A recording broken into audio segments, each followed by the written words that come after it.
তাকিয়ে কি দেখছো? তোমাকে তুমি কত সুন্দর, তাই না গো?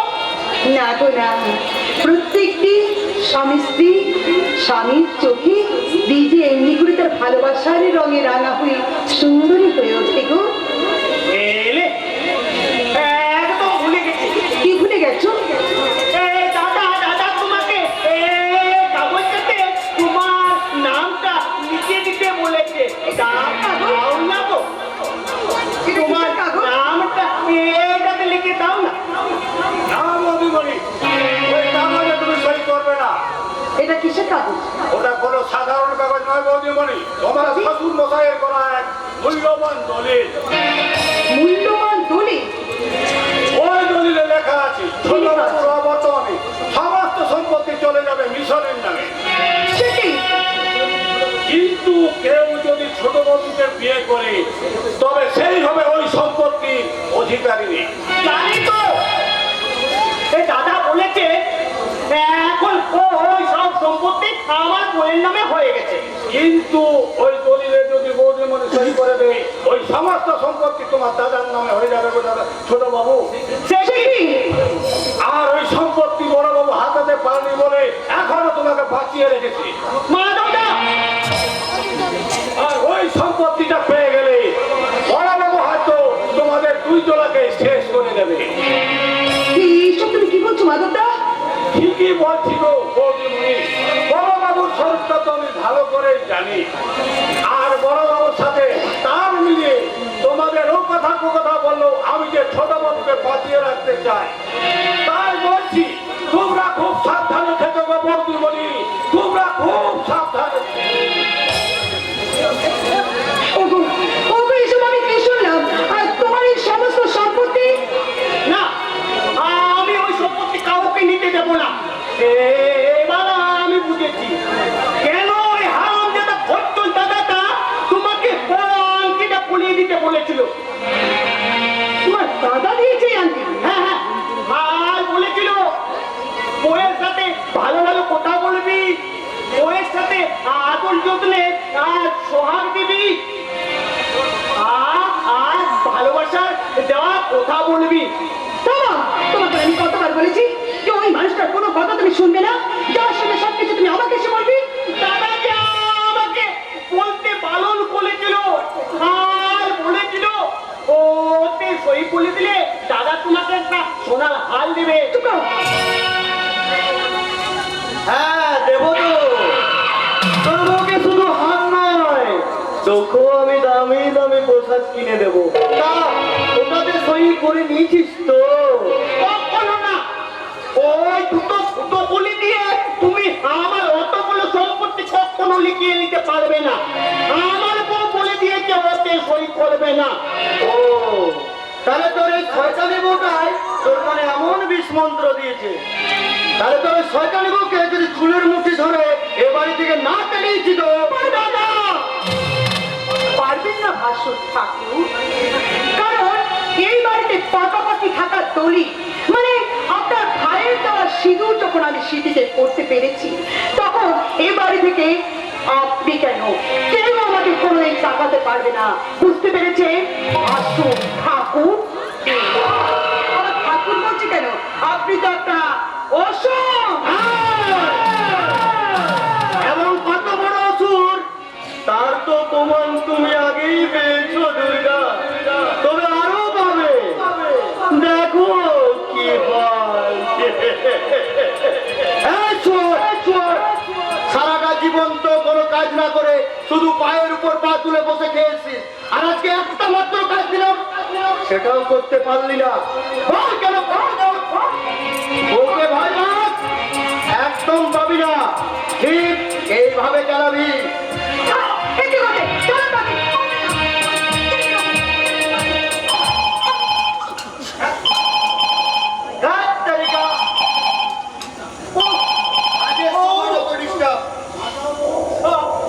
আমাকে বাঁচাও, আমাকে বাঁচাও।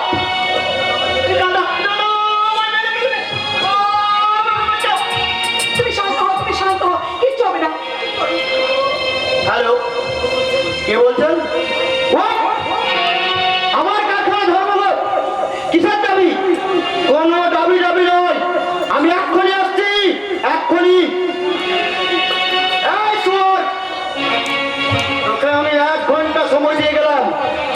1 ঘন্টার মধ্যে যদি ওই কাগজে তোর বউকে সই করে না রেখেছিস তাহলে কিন্তু তোদের দুটোকে আমি জ্যান্ত জ্বালিয়ে দেবো।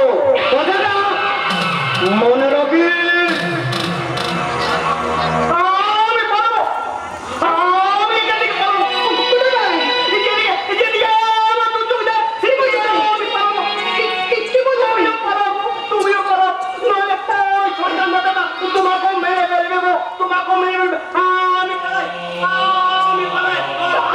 শোনো, তুমি যেও না, কথা শোনো।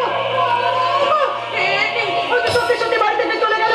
হায় ঈশ্বর, এখন আমি কি করে, আমি কেমন করে ওকে খুঁজবো? ওর যদি ভালো মতো কিছু হয়ে যায়, ও যে সত্যি সত্যি বাড়ি থেকে চলে গেল। ঠাকুর, বলো ঠাকুর, আমার স্বামীকে দয়া করে তুমি ফিরিয়ে দাও। ঠাকুর, তুমি ফিরিয়ে দাও। ঈশ্বর অন্ধ,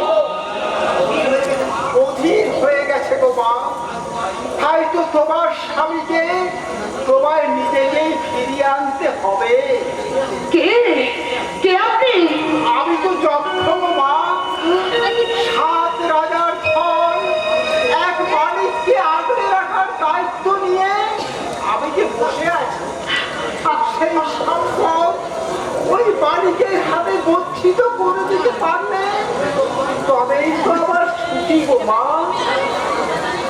কোথায় কোথায় আপনার 7 রাজার ধন মালিক? তাকেই তো খুঁজছি। খুঁজছি। আলো থেকে আসা, জল থেকে স্থল, সর্বত্র তাকে আমি খুঁজে বেড়াচ্ছি, কিন্তু কোথাও খুঁজে পাইনি তাকে। তবে তবে সেই দানবটাকে যখন আমি দেখতে পেয়েছি, তখন আমার বিশ্বাস আমি সারানো বাণিজ্য আমি আমি ঠিক একদিন খুঁজে পাবো। কোথায় কোথায় সে জানো? ওই তো কিছুক্ষণ আগে সে তার সামনে হুঙ্কার ছাড়ছিল, তোমাদের সুন্দর সুখের স্বপ্নটাকে ভেঙে নরম করে দিয়ে গেল।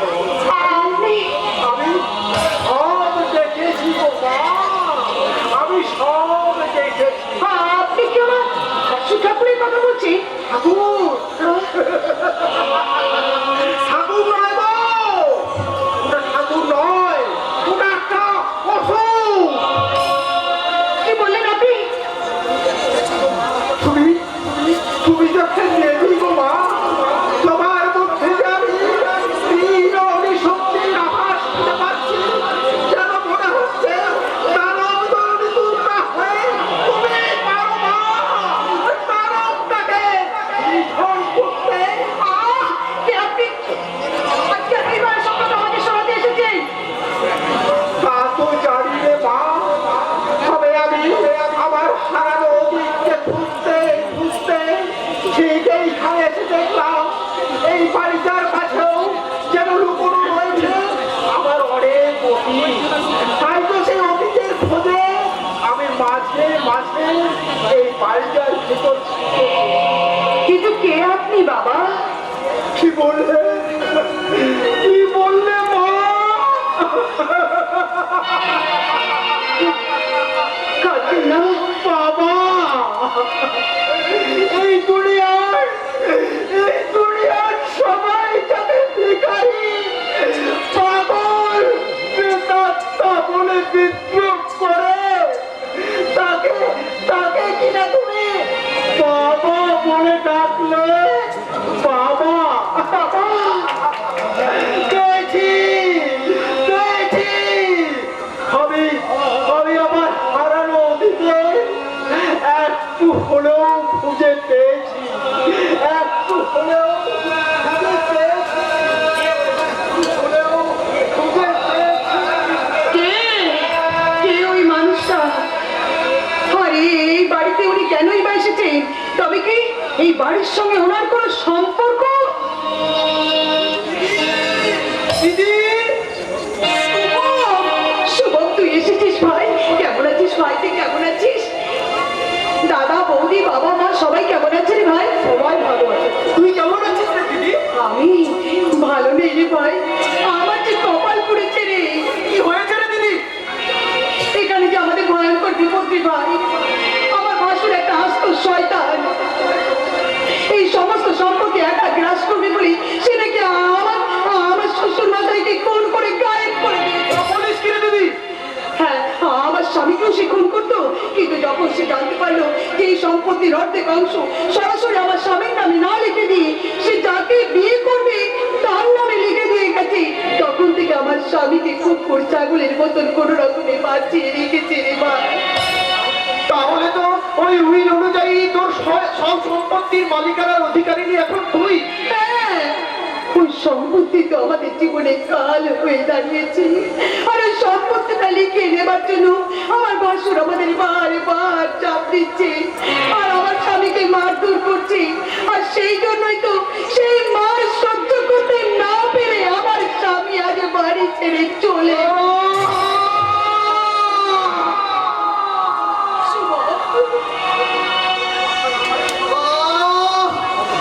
মাথাটা আমার কেমন করছে, মনে হচ্ছে এই মুহূর্তে ওই শয়তানটাকে সামনে পেলে তাকে। না ভাই না, মাথা গরম করে হটকারিতার বসে এখন কিছুই করা যাবে না। সবার আগে আমার স্বামীকে খুঁজে বার করতে হবে। এখানে থেকে তুই কেমন করে তোর স্বামীকে খুঁজবি রে দিদি? তার চেয়ে তুই বরং আমাদের সাথে আমাদের বাড়িতে চল, আমরা সবাই মিলে জামাইবাবুর খুঁজে বার হবো। না না ভাই না, এখন আমার কোথাও যাওয়া যাবে না। ওই আত্মবলা মানুষটা যদি কখনো নিজে ভুল করে আমার এই বাড়িতে চলে আসি, আর আমার অবর্তমানে যদি তার কোনো ক্ষতি, না না না না, এ হতে পারে না, এ হতে পারে না মা, এ হতে পারে না। কাঁদিস না রে দিদি, কাঁদিস না, কাঁদিস না রে। কুচরে নয়ন, কান্না হাসির খেলা, এই তো জীবন। দিদি কাঁদিস না রে, মুচরে নয়ন, কান্না হাসির খেলা, এই তো জীবন।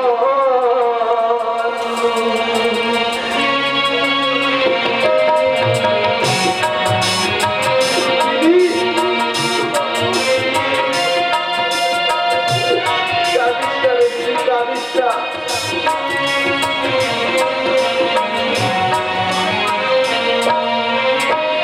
জীবনে আঘাত সে তো আসবেই আসবে, ভরা হৃদয় ভাসবে।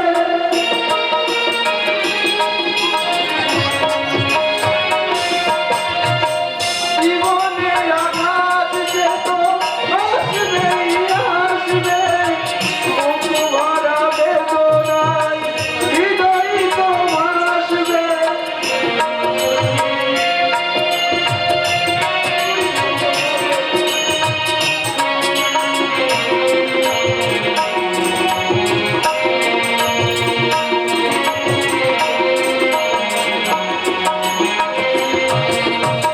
কাঁদিস না রে দিদি, আর কাঁদিস না।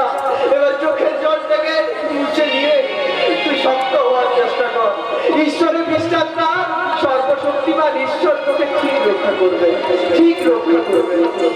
ওই সময় ঈশ্বর নেই বা ঈশ্বর নেই, তা যদি থাকতো তাহলে তোর এই হতভাগিনী দিদিকে বারবার এমনি করে হারিয়ে দিত না রে ভাই, এমনি করে হারিয়ে দিত না। এই চলে, আমি মাত্র 10টা মিনিট তোর এই ঘরে লুকিয়ে থাকতে চাই। আমার লুকানো ঘরটা শিগগিরই দেখিয়ে দে। এ কি? তুমি ফিরে এসেছো, কিন্তু এই দেশে আবে চুপ তাহলে। এই বেশে আসবো না নাকি ছোট্ট বেশে আসবো নাকি? এই রাজা কোনো সালাকে ভয় পায় না, বুঝেছিস? শিগগিরই আমার লুকানোর ঘরটা দেখিয়ে দে, নইলে এই ভয়ালি একদম তোর গলায় চালিয়ে দেবো। আমি রাজা সালা একটা ফোর্স কেসে পুলিশ আমায় তাড়া করে তাই এইখানে ঢুকে পড়েছে। সালা পুলিশকে যদি আমার খবর বলেছে তাহলে এই ভোজালি একদম তোর গলায় চালিয়ে দেবো।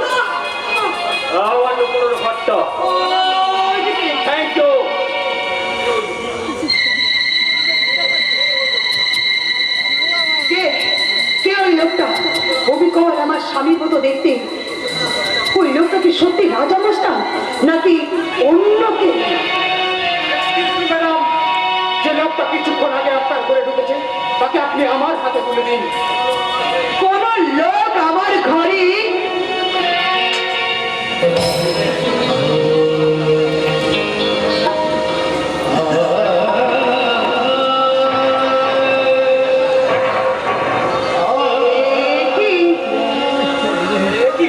দুর্গা, তুমি এই বুঝি তোমার সংসার?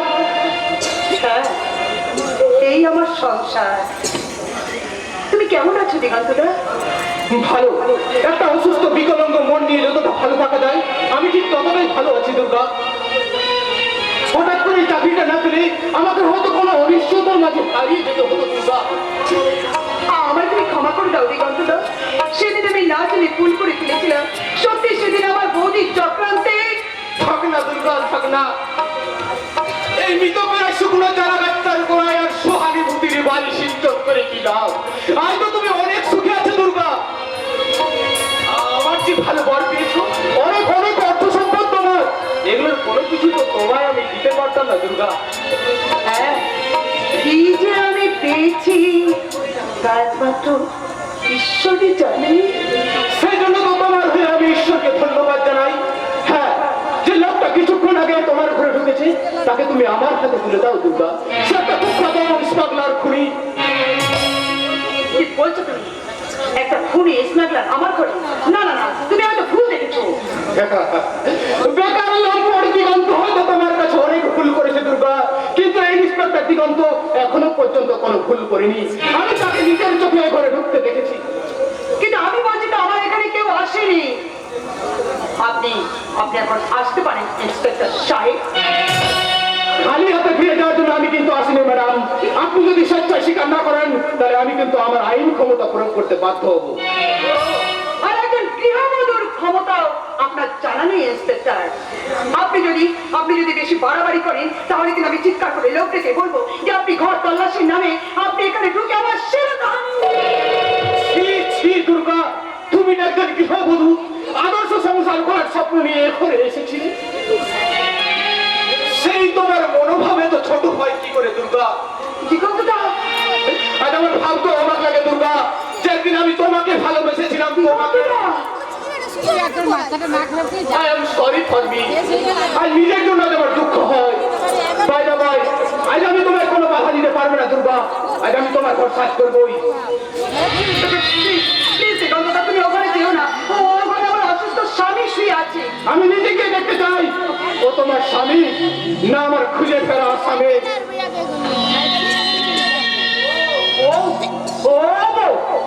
তুমি তোমার এই স্বামীকে পুলিশের হাতে তুলে দেবে বলে পুলিশ ডেকেছো বুঝি?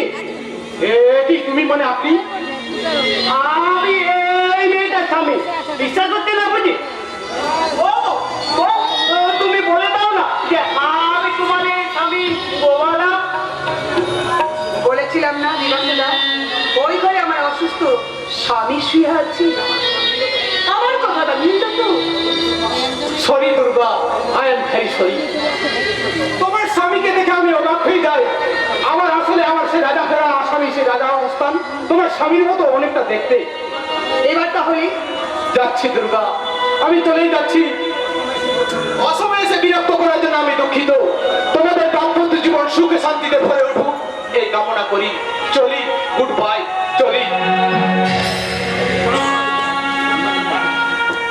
এইভাবে আমার জীবন বাঁচানোর জন্য আপনাকে অশেষ অশেষ ধন্যবাদ ম্যাডাম।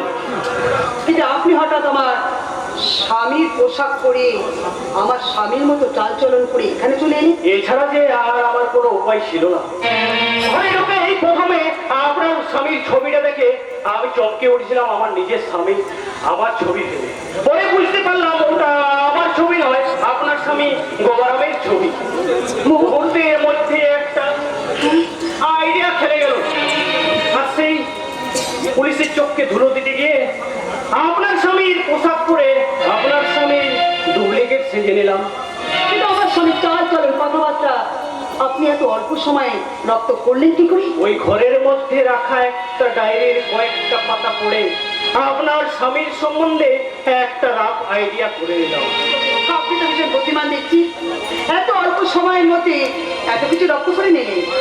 বাঁচার জন্য অনেক কিছু করতে হয় ম্যাডাম। বাইদা ভাই, আমাকে বাঁচানোর জন্য আপনাকে ধন্যবাদ জানিয়ে ছোট করব না, তবে এর যদি সুযোগ আমি পাই এর প্রতিদানটা আমি ঠিক দিয়ে যাব। আচ্ছা, সেই প্রতিদানটা যদি আমি এক্ষুনি চাই? বলুন কি প্রতিদান আপনি চান? মানে আমি বলছিলাম সেই বাড়িতে না আমার আমার মানে পদে পদে বিপদ, বুঝতে পেরেছেন? আর সেই জন্য বলছিলাম যতদিন না আমার ওই স্বামী ফিরে আসে ততদিন যদি আপনি আমার স্বামীর জায়গায়। আমাকে আপনার স্বামীর বক্সি দিয়ে যেতে হবে, এই তো? বেশ, আমি শুধু আপনার স্বামীর বক্সিয়ে দিয়ে যাব না, আপনাকে সব বিপদ থেকে রক্ষা করার চেষ্টা করব। আজ ঈশ্বরেরও ক্ষমতা নেই তোদেরকে আমার হাত থেকে রক্ষা করা। শোনো না, ওই দলিলে সই করেছিস তো? সব হলো না, আমার তো বলে দিয়েছে ওতে সই করবে না। ও ও এসো তো, আমরা ভুলে যাবো। এসো এসো। দাঁড়াও, আমি শেষবারের মতো বলছি, ওই দলিলে সই করবি কিনা? আমার স্বামী যখন একবার বারণ করে দিয়েছে তখন ওই দলিলে আমি সই করব না, করব না, করব না। তোর আগে তোর স্বামীকে আমি শেষ করে দেব।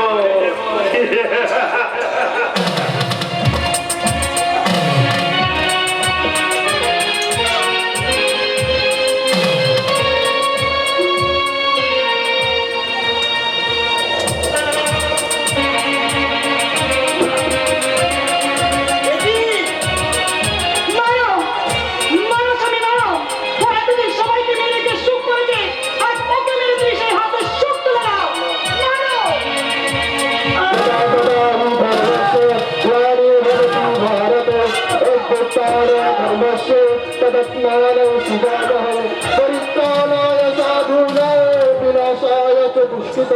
ধর্ম সংস্থাপনার্থায় সম্ভবামি যুগে